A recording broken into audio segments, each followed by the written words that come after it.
3秒，它就启动了。嗯。启动完之后，如果不做其他设定的话，直接按启动。水位不用管它，它自己会，它会自己找。对，没错，它会自己侦测它的衣服重量，给它水位。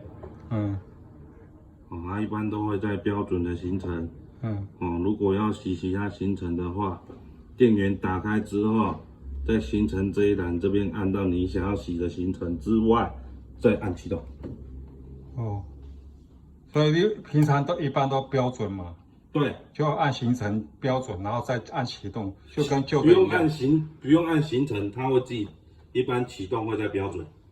不是啊，因为有一些我们要洗棉被的话，就要用你就要变成按行程。对，还有我老婆有一些湿的衣服啊，就是要柔洗的。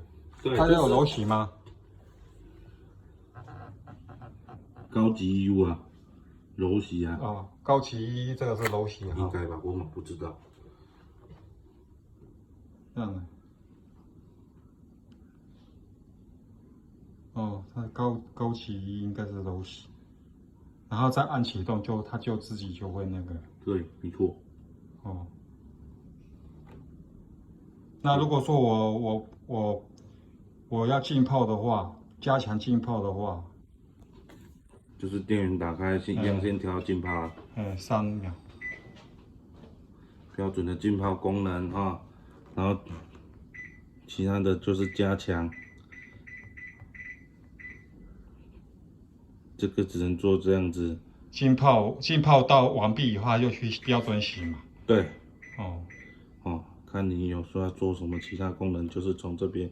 我的行程设定完之后，看我有没有要设定其他的水位、洗衣服的次数、时间呐，这都是时间，注水几次。哦，这都几？脱水几分钟。或者是这个冷风空干燥是什么？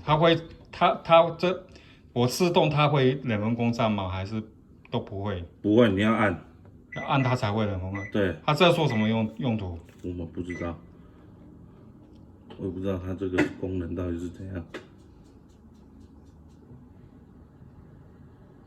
它可能就类似说把空就是转到干还是怎样？转到干了。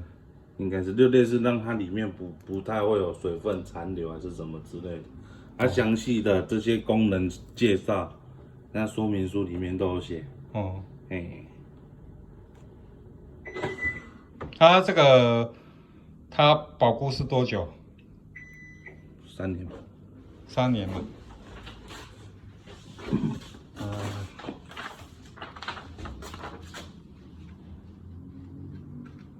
这边都有写。哦。